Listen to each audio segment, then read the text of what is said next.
Good Saturday morning and welcome to Coping with COVID, updates about the pandemic and information to help you thrive and survive COVID-19. I'm Tre Tailor, and we do have an election going on despite COVID-19, and it's more than just the presidential election. There are several local and state elections coming up in just a couple of months, and Shaundra Young Scott, who is joining us today. She is the Director of Voter Protection for the South Carolina Democratic Party. Hey there, lady. How are you doing? I'm doing well. How are you? I'm doing great. Thank you so much for asking. And thank you for joining us. Shaundra, first of all, the deadline for registering to vote for our local elections has passed. Is that correct? Yes, for our primary that's scheduled for June 9th. It has passed. The deadline was yesterday on the 8th. Okay, but people can still register for the upcoming presidential election in November. Is that correct? Yes, for the general election in November, people can definitely still register for that. Right. Now, let's talk about that a little bit before we get to the elections that are coming up. How can people register? Hopefully, it's naive to say everybody's registered because we know everybody's not registered. So if someone still wants to register to vote, how can they do that? You can easily go online and register at scvotes.org. They have registration there. Very easy to follow and understand the instructions for and the things that you need to have to show as far as showing your residency in South Carolina. Or you can go to your County Board of Elections office and you can register there. I would definitely make sure pre-COVID, this would not be a recommendation, but I would definitely call your County Board of Election office first, just to make sure there are any social distancing precautions that you need to be aware of, like having to wear a mask or anything like that. But people should be able to register relatively easy. Or if they're even open. Do we know if those offices are open, Shaundra? The offices are open. Again, you would need to call and check to make sure their hours of operation, as well as there are some county offices that do observe Saturday hours. So for those of you that it's easier for you to get there on Saturday because of work during the week, just call your County Board of Election office and they'll be able to tell you their hours of operation. Awesome. Now, tell us about some of the local and state elections that are coming up in this next month. Yeah, our statewide primary elections will be on June the 9th. And that is where you can go if there are any contested races that are going on, things like that is who you're voting for. So it's extremely important. You're voting for who's going to be running in the general election against whatever opponent from the opposing party. So those elections are extremely important. I know sometimes we get really focused on the big elections, like the presidential primary preferences just passed in February, and of course our general election. But I like to stress the importance of our local elections and how getting out there to vote for our county commissioners, our coroners, our sheriffs, our people that are on our school board of education. Those are just as important, if not more so. Right, because our state leaders are who affect us directly more than federal. Absolutely. And I was going to say the same thing, that if we are not actively engaged and involved and included in our local and statewide elections, then we won't get what we need to get from our national elections, so we really need to be more conscientious about voting in our local and state elections. Now, tell us about some of the elections that come up. You mentioned sheriff, and then you mentioned some of the county council elections, coroner, and what else is coming up? There's some state representative elections, Senate races that are going on as well. You just have to check to see which one, who in your county is running, and I always also encourage people, I think it's also time that just to speak to your question, that we as voters and as members of the society and as a community do more research into the folks that are running, like take our time to research individuals' platform as opposed to just going off of name recognition like we have in the past, because usually people of color, their names have not been included in these conversations dealing with politics. So those races are very, very important across the state that you look into, find out about, research, and definitely be active and participate in because it could affect the very community that you're living in. Yeah, absolutely. We're talking to Shaundra Scott. She is with the South Carolina Democratic Party. She is Director of Voter Education, and we are Voter Protection. And we're talking about some of our upcoming elections. Now, Shaundra, how does your office protect voters, particularly disenfranchised voters, the elderly, the unemployed, the underprivileged, because that is a vulnerable demographic of voters. Yes, ma'am. Well, I know with South Carolina Democratic Party, within our party is the Voter Protection Unit, which is the unit that I'm the director of. And our Voter Protection Unit was formulated in conjunction with Fair Fight, which is an organization run by Stacey Abrams. And their whole entire organization is dedicated to voter protection. And they have formed this partnership with a lot of Democratic parties across the country to have these units. And so our unit is specifically designed to protect voters' rights by, first of all, we have a hotline number that people can call year round if there are any issues. For example, right now we've seen a consolidation of a lot of precincts due to COVID-19. And however, a lot of those precincts that have been closed are in predominantly African-American communities. So it's going to create a hardship for those individuals to not be able to go to their usual precinct and to have to venture further, or they may not have transportation. So we're there to kind of inspect those issues, regulate those issues, speak to whoever we need to speak to make those things easier for our voters. And our hotline is running on the day of election. So if anyone's encountering issues in the line in real time, we are set up to be able to assist those voters. And what is that number, Shaundra? That number is 1-855-785-0222. Give it again, please. 855 785-0222. 855-785-0222. If anyone has any problems with voting, either registering to vote or actually voting, if they're in the line, what happens when they call that number?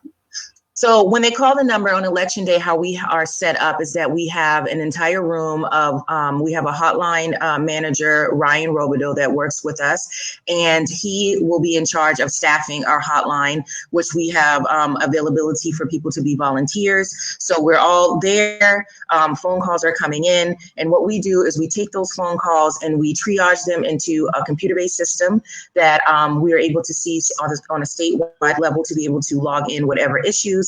And if it's, and then we will escalate the issues to the next person in the chain of command, depending on the severity. So it could either go to our litigation team that is prepared to act and file litigation on the day of election, or it can go as far as we just need to notify a poll watcher, a poll observer that's volunteering with us to kind of go to the precinct, see what's going on. And we also have opportunities for people to be county liaisons, and then we will be able to either call that person who will be a direct contact to someone working in the County Board of Elections office. So we have various different ways to get to different people to solve certain issues on the day of election.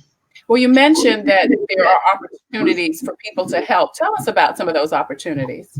Well, we have many opportunities. We have over 2,000 precincts in South Carolina. And so my goal is to have minimum of one, maximum of two. Well, I say maximum of two, it could be a maximum of whatever, but I would love to have two in every precinct. So that's a lot of people just to do poll watchers and poll observers. And so anyone that is willing and able to volunteer to be a poll watcher or observer, we're definitely doing that. That person would be there in the precinct during election to watch and see what's going on, to make sure that the precinct opens on time, to report back and notify to us who are monitoring and watching issues on a statewide level if a precinct runs out of ballots, if a precinct doesn't have adequate curbside voting services, if a precinct is not labeled correctly. And I'm naming things that actually happened in February while we were operating our hotline. So because we were there, we were able to dispatch people to those areas to solve the problems. Yeah, that's good stuff. So if someone is interested in helping, and I guess this is really part of helping as far as voter rights are concerned, wouldn't you say? Yes. Yeah. It would definitely be part of our voter protection unit and assisting us with advocating for voters' rights. So how can someone be involved in that if they're interested? They can contact, they can email me directly, and it's my first name, which is Shaundra at scdp.org. And then that way you just kind of let me know what you would like to do. Or if you would like me to give you one of us on the team to give you kind of like a rundown of all that's available. I did mention poll watchers. There's also, like I said, a county liaison, which is someone who would be stationed in one of our 46 counties that would they would attend meetings with the county board of elections in that county. Let us know if there are any issues. We want to be of assistance and not be a hindrance. And so if our county elections are having problems or trouble staffing, which we've seen because some people are 65 and older that usually work with the county board of elections and help to staff. So we have had some people say, we're having trouble staffing our office on the day of the election. Can you help? We can do things like that. So our county liaison person will report back for that. We also have a voter protection council that kind of navigates and help us staff all of these different positions. And then we are always in need of attorneys to volunteer in our boiler room on the day of elections to help us. Okay, and any of those opportunities, they can contact you at Shaundra at scdp.org. Yes, and whichever one it is, I can direct them to one of our folks that are on the team that specifically deal with either the hotline, that deal either with the poll watchers, the attorneys, which would be myself, and our county liaisons. So, Shaundra, what else do you do as director of voter protection? You've outlined several things that really do, as the title says, protect and advocate for the voters. Tell us about some other things that you're involved in with this position.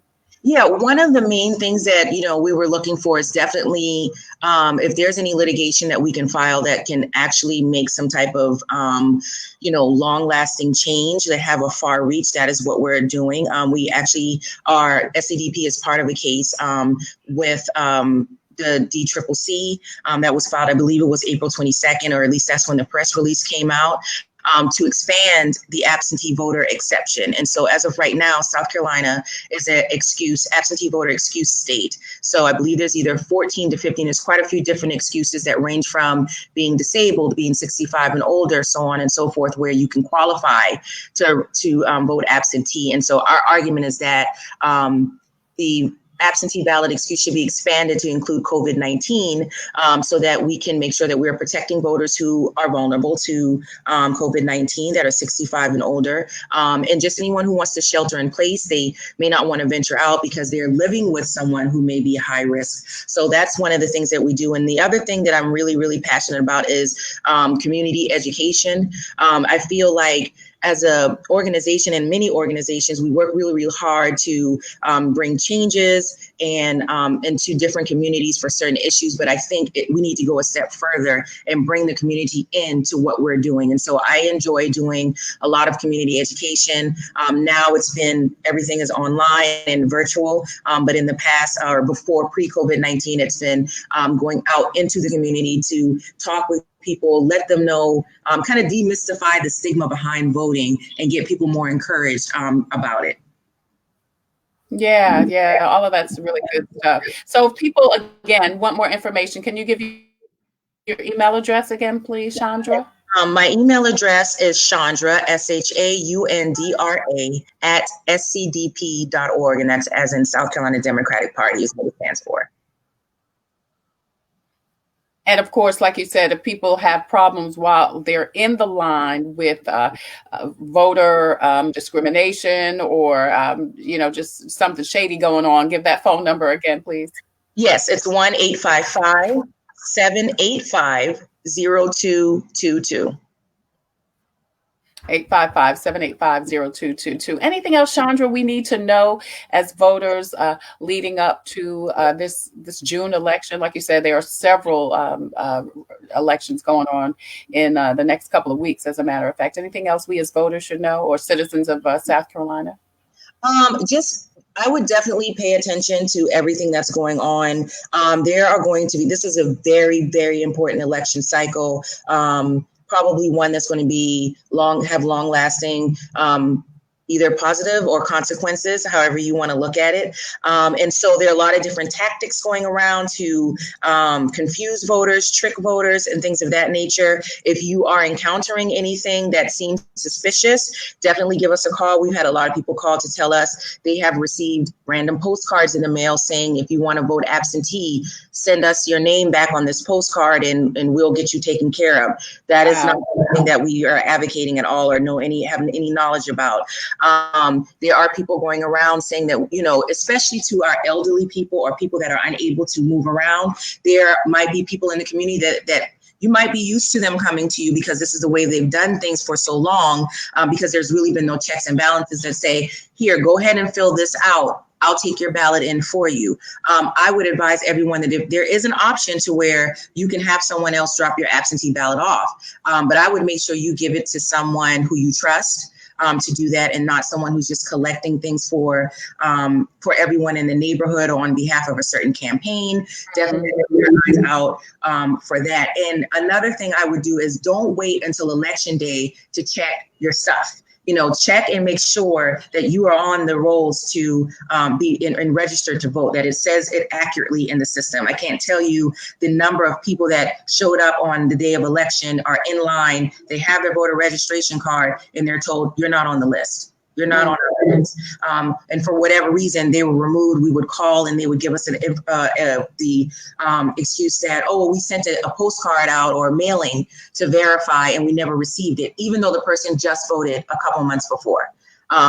So things like that, check your voter registration, check your precinct, make sure your precinct isn't one of the ones that was consolidated or closed before you head out. All of those things are extremely important. And also we are running or trying to get together a ride to the polls type of campaign, specifically, I think for our general election. So if there's anyone that also has resources to assist with rides to the polls, definitely contact for that. So there's so many things that that can be done and that we can do to prepare. And so what we're in, we should be in an atmosphere now of preparation. We have the case and, we hope that we get a favorable ruling. But if we don't, what are we going to do to keep people from being discouraged to go out and vote? Because we need everyone to go out and vote. And so those are the things that we can do. If you're in a position to make masks, do that and hand them out on the day of. If you're in a position and you have hand sanitizer and can hand them out on the day of election, then actually, do that. So anything that you can think of to do would be of great assistance, not only to yourself, but everyone else involved. Right. And if they want to be involved, even on that level, should they contact you also, Shaundra? Yes, they can contact me. We are desperately trying to figure out a way to navigate as many things as we can during this COVID-19. And there's so many different things. Once we think of one thing, another thing pops up. And so we're looking into broadband access, as a thing that could limit people from printing off their absentee ballot applications. We are also looking into postage. Some people might not think postage is a big deal, but it's a big deal to a lot of people who may not be able to afford postage or get to the post office, especially now with all of the social distancing restrictions, to purchase stamps. So there's so many different things involved. And so if anyone can assist in any level, then definitely reach out and we can figure out a way to plug you in. SHAUNDRA at SCDP.org. Yes. Shaundra at South Carolina Democratic Party.org. Yeah, you made such a great point, Shaundra, about people being conscientious about who you give your information to. If you are immobile and you need someone to drop something off for you, make sure that person is someone who is trustworthy, and to make sure that not only you are on the rolls and you're, you know where your precinct is, and that you know who's running for what and what they stand for. We just have to become more educated about the voting process because it has everything to do with everything else that happens in our lives. Exactly. And everything that, especially, and I can speak for myself as a woman of color, all of the things that I see in society that would affect me directly are things that I can hopefully make a difference by casting my ballot for the people that stand for the things that I stand for. I know everyone is reeling right now with what happened to the young man that was, recently. Georgia. Yes. And I have a son. He's 17. He is 6'3". He is just a baby. And so all of those things to me, during this COVID-19, his teachers have been encouraging him to continue on his routine. And so he does work out for PE. And that's just a run around the neighborhood. And so the other day when any other day when he's gone running, I'm working and I can look out the window. It's no issue. The other day I actually stood outside just because I felt away. And so all of those things, we can make a difference. We need to see more people that look like us, that have issues that we share, and that care about the things we care about. So please, exercise that right to vote and definitely research people, because we need to really make a shift. We don't need to maybe step into this. We need to full stop, make a change. Yeah, and your vote does count. Your vote does matter. So many times people say, oh, my one vote doesn't make a difference. It makes all the difference. If everybody says my one vote doesn't count, that's more than one vote. So everybody's vote does matter. Yes, it does. And even your non-vote is counting towards. Yes. That's right. That's right. Yeah, even if you don't vote. Yeah, that's a vote for the other person or the other side, so to speak. Mm-hmm. And it may be someone or something that you don't particularly agree with, or that could be detrimental and negative towards your life. And like you said, for what you believe in and what you stand for. Shaundra Scott with the South Carolina Democratic Party. She is the Director of Voter Protection. If you have more questions for Shaundra and would like to volunteer, contact her at Shaundra, SHAUNDRA at SCDP.org. If you have problems voting when you are in line, you can call 855-785-0222. Shaundra, thank you again so much for joining us today on Coping with COVID. And again, here's hoping that what you've said and what you've shared will be, just prick someone's heart and prick someone's mind to make sure that we are involved in the process. We've got to be involved in the process. We've got to go beyond talking about talking the game, and we got to start doing something. I mean, we could, complain all day, but if we're not doing something about it, it means nothing. Exactly. Absolutely doesn't mean anything. Shaundra Young Scott. I keep wanting to say Scott Young. SHAUNDRA at SCDP.org. She is the Director of Voter Protection at the South Carolina Democratic Party. Again, contact her or call 855-785-0222 if you feel like your voting rights have been disrespected or kind of thrown by the wayside. I always end with reading from Jesus Calling, and today is May 9th, and this is so good for me, Shaundra. It says, don't be so hard on yourself. I can bring good even out of your mistakes. Your finite mind tends to look backward, longing to undo decisions that you have come to regret. This is a waste of time and energy, leading only to frustration. Instead of floundering in the past, release your mistakes to me, Jesus says. Look to me and trust, anticipating that my infinite creativity can weave both good and bad choices into a lovely design for your life. Because you are human, you will continue to make mistakes. Thinking that you should live an error-free life is symptomatic of pride. Your failures can be a source of blessing, humbling you and giving you empathy for other people in their weaknesses. Best of all, failure highlights your dependence on me. I am able to bring beauty out of your mistakes. Trust me and watch and see what I will do. I'm Tre Tailor. Please continue to post and share this great information that Shaundra has shared with us about voting and voting rights. Again, don't forget to give her a call at 855. That's not really her number, but that is the number if you are having some problems with voting, 855-785-0222. Or you can email her at Shaundra, SHAUNDRA at SCDP.org. Org. Coming up next week on Coping with COVID, Monday, the governor is supposed to make an announcement as far as the beauty industry is concerned. Well, at 2 o'clock, we're going to speak with 5 members of the beauty industry to find out exactly what their thoughts are about opening. And then on Tuesday, we'll talk to the president of Benedict College, Rosalind Artis, who is also on the governor's task force. She's going to update us on that and also about how school is going to look post-COVID. That and so much more coming up next week on Coping with COVID. I'm Tre Tailor. Please continue to like and try to friend me if you can. I think Shaundra realized today that both of my personal pages are maxed out, but you can like and follow me. And then you can also go to my professional page, Tre Tailor or Tailor Made Productions, and like those pages so you can receive updates about what's going on with Coping with COVID. Until the next time, happy Mother's Day. Shaundra, to you. You say you have a 17-year-old. Happy Mother's Day to you. Thank you. And I wish you're welcome. Peace, blessings, stay safe, be careful, and remain blessed. Thank you, Shaundra. Thank you.